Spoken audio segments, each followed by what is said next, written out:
Greetings and salutations. Thank you for lending an ear to The Voice of the Times this Saturday, March 13, 2021.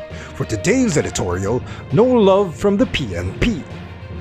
The Philippine National Police, or PNP, through no one's fault but its own, made itself the target of much-deserved public scorn and derision this week with its announcement that its personnel have been instructed to apprehend people engaging in PDA, or public display of affection, such as hand-holding, hugging, or kissing in public. The directive, which has no basis in law and, at best, can only be inferred from existing, formally adopted protocols issued by President Rodrigo Duterte on behalf of the Interagency Task Force for the Management of Emerging Infectious Diseases, or IATF-EID, seems deliberately designed to antagonize a population already under a great deal of stress due to the ongoing coronavirus disease 2019 or COVID-19 pandemic. The order, issued by PNP Chief Debold Sinas on Wednesday, is emblematic of what has been a consistently flawed approach on the part of law enforcement officials to encourage public cooperation with pandemic safety protocols and undermines broader government efforts to bring a worrying increase in COVID-19 cases under control by inviting public ridicule. Speaking to reporters on Wednesday, Sinas said police had long been warning people who seemed to have forgotten to keep their distance from one another after restrictions were eased.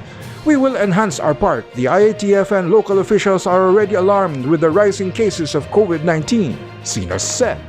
In follow-up comments, PNP spokesman Brigadier General Ildebrandi Usana doubled down on the incredible lack of sensitivity toward the people the PNP ostensibly serves and protects by explaining that police officers do not have the time to ask whether the persons caught being too close to one another are couples or living under one roof. If they are seen hugging or one hand is on the other's shoulder and are very close to each other, it's an automatic violation, Usana said. Even though Sinas had explained that violators would not be arrested but only reminded to observe physical distancing, Usana seemed to contradict that reassurance by clarifying that couples caught showing PDA would be issued a first warning and that subsequent offenses would be subject to penalties provided by existing ordinances of local government units pertaining to quarantine protocols. Quezon City Mayor Josefina Joy Belmonte, who was just named the top-performing local executive in the National Capital Region by respondents of a survey published this week, said that unless there was an applicable law addressing PDA violations, her government would not be inclined to enforce the PNP's opinion on the subject.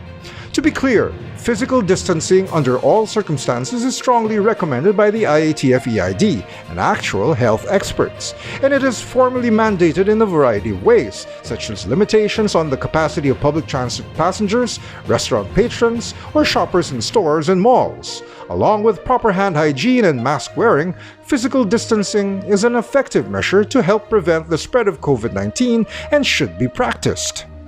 However, given that by now the understanding and acceptance of these facts is nearly universal, some flexibility can be allowed for people who regularly have intimate contact, such as couples or families living in the same house.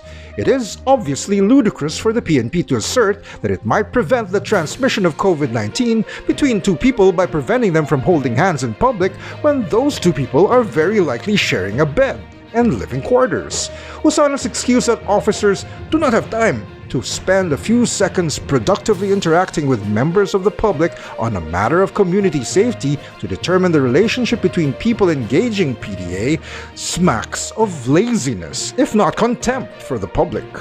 What is particularly annoying about the PNP's directive is that the same objective could have been accomplished without making a public announcement and just simply passing down the instruction to the police force. That it was made public perhaps indicates that the PNP leadership is not confident that its rank and file would diligently carry out such an order otherwise. Regardless of the reasoning, the PNP directive is clearly ill-considered and is a counterproductive embarrassment to the government. It should be recalled immediately, and more considerate, reasonable means should be employed to ensure that people are following safety protocols. And that's the editorial for Saturday, March 13, 2021. For more news and information, get a copy of the Manila Times on print, subscribe to our digital edition, or log on to www.manilatimes.net. Follow us on Twitter, Facebook, and Instagram, and listen to The Voice of the Times.